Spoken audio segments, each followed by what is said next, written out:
li ñuy gis mooy Sénégal gi am na jafe-jafe bu rëy ndax président de la république dafa di clé de voûte institution yi maanaam mooy doomu aadama bi nga xamee ne bu ñu ko falee dañoo yaakaar si moom ne dina def dëgg dina def jub dina indi état de droit dina ko consolider mais en plus de ça ci ay engagement am dina ci bokk ni lii nga xamee ne mooy assemblée nationale bu jox ko ay cëram ba mu mat sëkk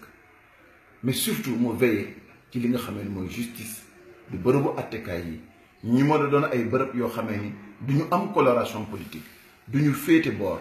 dañuy doon tëdd njaaxaanaay di atte sénégalais yi pour que réew mi mën a nekk en sécurité ndax yaa rahma Cheikh Tidiane Sy Al Maktoum daan na wax ni am réew su manqué justice amatul dara et ñun ñëpp ñoo constaté ndoo ni Sénégal am na problème ak justice am bu doona acteur politique rek moo taxaw di ko wax wala ku mer moo taxaw di ko wax ñu mën ni xëy na boog la mu saf ka ma ci ka xam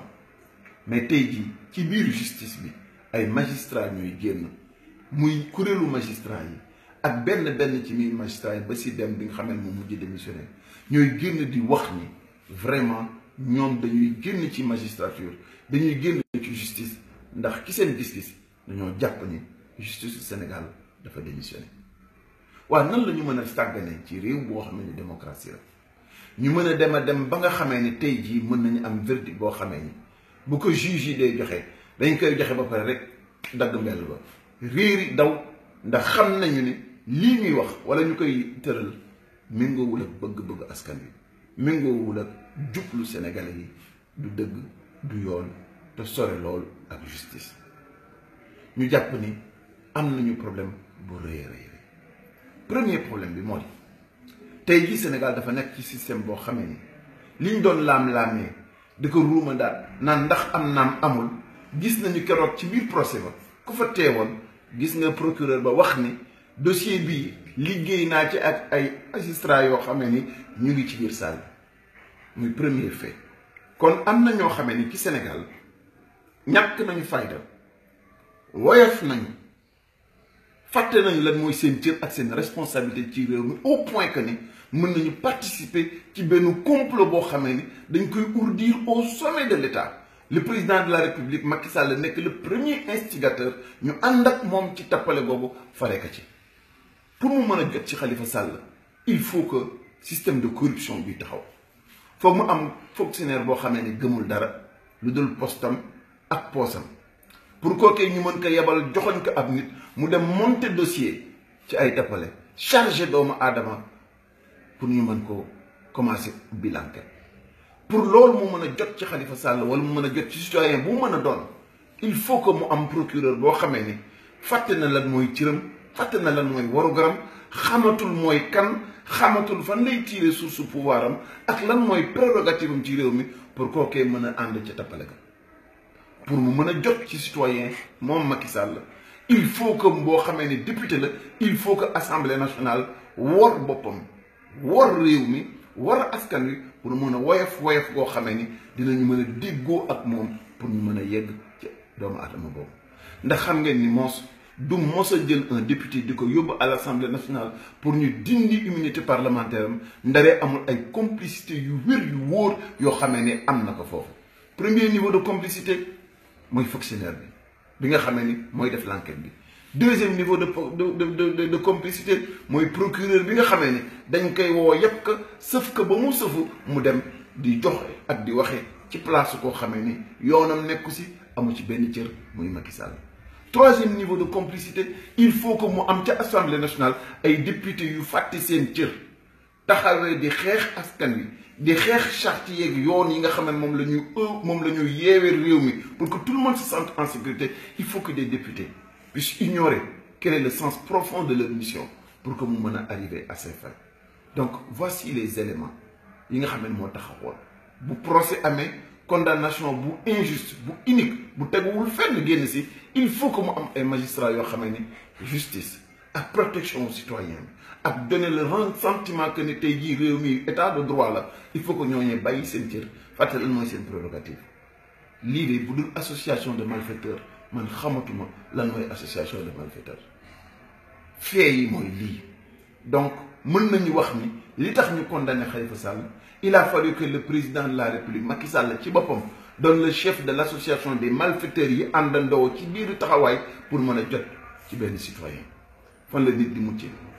fan la nit di nekk en sécurité su fekkente ni c'est le premier d'entre nous moo mën a weddi yoon yi weddi ay responsabilités am dugg lu ci yoonam nekkul pour jot benn doomu aadama. Voici la réalité du Sénégal et on a très mal pour notre justice. waaye nan la ñu bëggee nii ay nit àndandoo nekk association de comploteurs ay association de malfaiteurs pour attenter aux libertés d'un individu pour attenter à l'honorabilité d'un citoyen atte ka ci lu dul dëgg condamné ka ci lu dul dëgg ba pare nag ni kenn du ko commenter.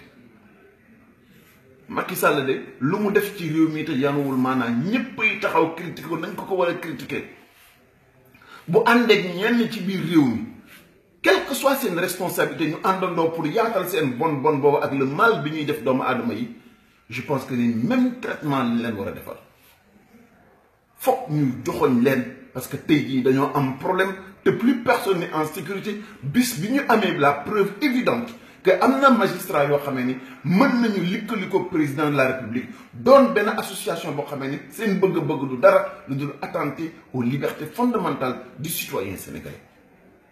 mais loolu lan moo ko waral il faut que ñu analyser les faisceaux de concordance yi nga xamee ni moo am si jamono yi. dama leen di rappeler kaawu benn réew bu ñuy wax Gabon chaque fois bu réew amee ay ressources yu jéggi dayoo mu feeñ fa dina am ay système international boo xamee ne day daal taxaw ay multinationales yoo xamee ne dañuy taxaw pour mën a jot ci alal jooju ñaari solution moo mën a am ñu dajanteeg réew mu am fulla am fayda am ay institutions yu dëgër am ay patriotes à la tête de ce pays intérêt réew ma ñu sauvegarder ko bu ñu ko amulee nag ñoom lenn rek moo leen intéressé jot ci alal jooju te dëgg-dëgg s'ils peuvent être en coalition ak nit koo xamee ni pouvoir rek ka ñor ak nit koo xamee ni sax si pouvoir boobu rek ko ñor kookee mën nañu ànd ak moom suuxat ko ruux ko ba kooki commencé di def ay actes yoo xamee ni c'est contraire à l'esprit de nos lois contraire à la constitution contraire à l'état de droit loolu moo tax nga xam ni am njiit lu bon musiba naaru lay la et tout le monde a constaté que Macky Sall dafa am benn obsession mooy son deuxième mandat am benn aversion mooy buggul bu bis boobu jotee mu mën a dajanteeg ay citoyens yu honorable yu ko mën a porter le challenge wan ka ni tekki woo la nga waroon a tekki tout ton mandat est fondé sur un gros mensonge mooy la trahison des Sénégalais et le fait de ne pas respecter ses engagements loo mos wax Sénégalais yi buñ ko seetee ba si biir ay fenn kese lay doon loo leen mos a dig war nga leen loo leen mos a wootal soloon nga ay mbubbu démocrate ni ñuy defee ni démocrate nga soloon nga pour la circonstance parce que yaa ngi doon leemal pour jot ci réew mi ay mbubbu un homme de rupture et un citoyen qui est épris de justice et de gestion sobre et vertueuse waaye loolee lépp leer la woon mbubbu la boo soloon comme kàkkatar ba nga cappalee donc ko simmi tey nag wan nga sénégalais ni yaay kan li nga bëgg moo di que ni nekk en connivence avec des multinationales étrangères ñooñu obsédés par les ressources du Sénégal xam ni seen intérêt mooy am un leader fantoche à la tête du Sénégal nga xamee ni lu mu bëgg mooy communauté internationale bu ñu miig ci ay waxam mu nekk ci biir réew mi di jaay doole di dóoree ka daane pour sax ad vitam aeternam à la tête de l'État lii mooy la réalité noonee lañ ko defee woon sa Gabon pendant plus de 30 ans ñu puiser l'ensemble des ressources pétrolières de ce pays et tey jii ñoo gënoon ndóol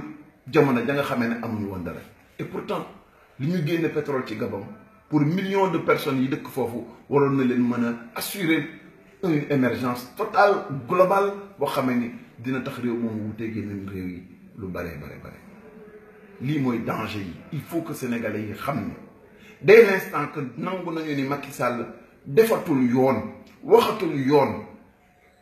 am na ci réew mi ay tappalekat yoo xamee ne à divers niveaux dans l'État taxaw nañu pour xeex sénégalais yi pour xeex ngëm-ngëm bi ndax amuñu conscience nationale esprit patriotique mos leen traverser seen esprit mos leen nekk ci seen xol amuñu conscience su Sénégal amuñu responsabilité ci ëllëgu Sénégal nan la mën a demee ñooñu wër ñooñu ñoo constitué véritablement l'association de malfaiteurs au plus haut niveau de l'État loolu moo tax ñu feebar ci suñuy acteurs politiques loolu moo tax ñu feebar ci suñuy député loolu moo tax ñu feebar ci suñuy fonctionnaire loolu moo tax bi mujj bi te mooy bi gën a bon ñu feebar ci suñuy justice li moo tax nag ku nekk si ñun war naa taxawaat xoolaat boppam parce que ce pays là est en train de tomber en ruine nag laa wax en ruine et je pèse bien mes mots et le premier responsable le premier qui sème la corruption dans notre pays c'est Macky Sall et du keneen ndax lépp lu mu waxoon ba tax nit ñi wóolu ko ba jàppale ko ba mu doon président de la République tey l'exact contraire lay dal di def waaw ñu bëgg nag ñi di ngeen dajale gor comme ñoom toroxal ko wetbatal ko bunduxatal ko privé que de ses libertés refuser que ses droits constitutionnels acte que en toute injustice condamné que en toute injustice ba pare ni kenn du ko commenter ma ni dinañ ko commenter ba Samba di sa Demba on a des juges corrompus et c'est peu de le dire et c'est une réalité il faut qu'au Sénégal que nit ñi mën a xam ni seen responsabilité dafa nekk si tey jii ñu xam là où le danger est parce que dans ce pays dañu am ay sénégalais yoo xamee ni bon teint et en réalité seen comportement moo gën a bon les pires ennemis que nous pouvons avoir pour un pays qui cherche à émerger te tant qu'on n'a pas le courage de les dresser tant qu'on n'a pas le courage de les pointer du doigt tant qu'on n'a pas le courage de les combattre duñ ci mës a génn et le pire ce qui va nous arriver c'est que dinañu am xaalis bu dul jeex ay tappalekat sàggan des farfelus et je dis bien des farfelus et des corrompus taxaw may ka ay jaambur yooyu dem jël ko jëriñe ko seen doom et le pays restera comme ça plus pauvre plus endetté plus dans la détresse parce que simplement on a des dirigeants yoo xam ni ils ne savent même pas quel est le sacerdoce boo xam ne un président de la République d'un pays comme le Sénégal war na ko am comme comportement waa ñu ne nag Barthélémy Dias mënta taxaw moom tamit xool li nga xamee ne moom la ñu ko def mu ne leen am na ñoo xamee ni seen taxawaay moo yées xar dëgg la et je suis totalement d'accord avec lui parce que bu weexee dañ naan weex na bu ñuulee ñu ne ñuul na kukk li fi nekk tey jii te di ay di jàmbat moo di am na ñoo xamee ni xar sax moo leen tane ndax xar sa nature propre mooy wut borom boo xamee da koy xont suba ak ngoon doomu aadama li mu moom mooy utiliser moyenam utiliser xelam ak xalaatam ak xolam ak ngëm-ngëmam pour que lépp loo xamee ni doomu aadama normalement constitué du ci dugg buñ ko bu tegalee mu lànk Macky Sall mënta am pouvoir am parce que ay doomu sénégalais teg nañ ci seen coono mënta am pouvoir parce que ay sénégalais def nañ ci seen deret moom mi ngi am pouvoir parce que ay sénégalais def nañ ci seen kattan mi ngi am pouvoir parce que ay sénégalais jaay nañu seen bakkan pour mu yegg si bopp réew mi bu mënee toog ci bopp réew mi trahir conviction yooyu yëpp minimiser dee yooyu yëpp minimiser coono yooyu yëpp minimiser deret googee yëpp il faut que mu am ci réew mi ñoo xam ne dinañ am fulla apostrophe que ne que yow la du keneen li ay di jàmbat li nar a yàq réew mi li ñu nar a déstabiliser dugal ñu suñu si yoon nekkul du kenn ku dul Macky Sall et il faut qu'on ait le courage de le pointer du doigt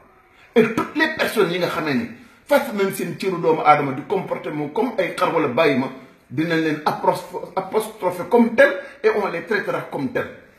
n'en plaise ou n'en déplaise à qui que ce soit loolu dafa war a leer nañ parce que ce pays là c'est le nôtre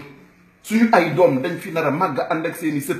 te suñu engagé wulee tey pour défendre leen bu ëllëgee on aura trahi toutes nos convictions et l'essentiel de notre combat dañ koy mettre à l'eau et man du ma ko nangu du ma ko nangu tey du ma ko nangu ëllëg am na si ñoo xamee ni nguur place cër de manière indue jaral na leen ñu simmeeku dugg lu seen yoon nekkul wax lu seen yoon nekkul def lu seen yoon nekkul def loo xamee ne gor bu nekk war na kaa rus def ko waaye ñooñu bu ñu amee fulla taxawee noonu ñun duñu am fayda bu toll na dinañ leen wax ne yéen ñii li ngeen def du doon ma ni am na yenn taxawaay yoo xamee ne ku ko am di ko jàppale Macky Sall ci caay-caay geeg tappale gi muy def ci réew mi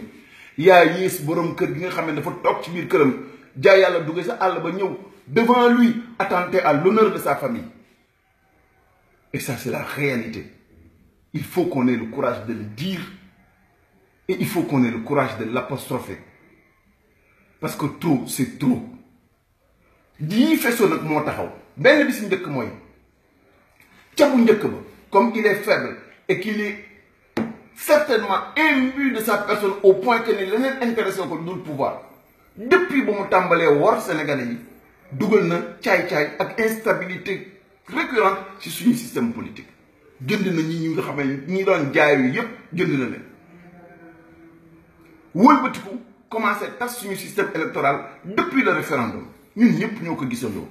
wëlbatiku jaxase suñuy élection ci législative yi ba mu ko intéressé dafa fay ay nit may leen xaalis financer seen campagne ñu bare na lam tasar ci biir élection législative yi jaxase ko complètement ba kenn déggatul kenn tey jii nag bi mu ko ñoree nga xamee ne dara intéressé ko lu dul deuxième mandat am buggul kenn doon candidat waaw nan la ñuy mën a nekk ci réew te li fi ay di jàmbat ñun sénégalais yi ñoo ko xeex ba jot ko benn waay boo xamee ni doomu baadoo loolu comme man ak yéen ñëw ci bopp réew mi xëy suba daal di lépp lu ñu amoon ci démocratie lépp lu ñu amoon ci état de droit dina ko multiplier par 0 pour samp ñu ordam su fekkente ni nag Sénégal dafa nekkatul démocratie su fekkee dañu nekk ci esclaverie nañ ñu ko wax mu leer nañ su fekkente ni Macky Sall daf ñu fekkoon ñu yeewuñu ca marché muusante bënn suñuy bakkan di ñu jaay mu jënduñu nañ ñu ko wax ba mu leer nañ si ce n'est pas le cas. Si on est dans une institution démocratique, si on est dans une république, interpellation bii may def maa ngi koy jëm ci bopp sénégalais bu nekk seen réew a ngi jëm ci tàkk réew maa ngi yàqu réew maa ngi tas réew maa ngi jaxasoo kenn xamatul fan la ñu jëm on est tous en danger te ku yaakaar ni parce que yaa ngi koy maral diggu gannaawam yaa ngi koy wax lu ko neex ba la mu bëgg yow ak moom yéen si am bu ëllëgee di nga xam ne sa yoon nekku si parce qu'il faudrait bien un jour que ñu mën a taxaw ñu mën a def jàmmarloo ak moom te maa ngi wax sénégalais bu mu mën a nekk njiit lu bon ku ko am ku nekk yàlla imposé na la nga combattre que avec les mêmes armes yi mu lay combattre ndax hadis rasulullahi sallallahu alayhi wa sallam moo ne afdalu jihaad qawlul adl inda sultaani jaahir nee na combat bi gën a rëy taxawaay bi gën a citoyen bi gën a am doole mooy nga jàmmaarloo buur bu réer wala buur bu fuuy wala buur bu fàttelat mooy cëram te kii ñu am mérité wul titre président de la république mi ngi taxaw ci fonction yi de waaye amul qualité gi amul njub gi amul mandute gi amul sérieux gi amul équité gi amul transparence bi amul régularité bi mu war a àndal à la limite da ngay xool ba si ak saar daal ni kii moom fan la jógee moo yées un accident de l'histoire moo yées koo xamee ni kenn xamul fu ñu jëm ak moom kenn xamul fan la ñu nar a yóbbu et je pense que ni loolu mooy danger yi ñu war a taxaw ba mu paree ci référendum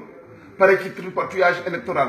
wëlbati ko tas suñu fichier électoral tey jii samp na parrainage ci gàttal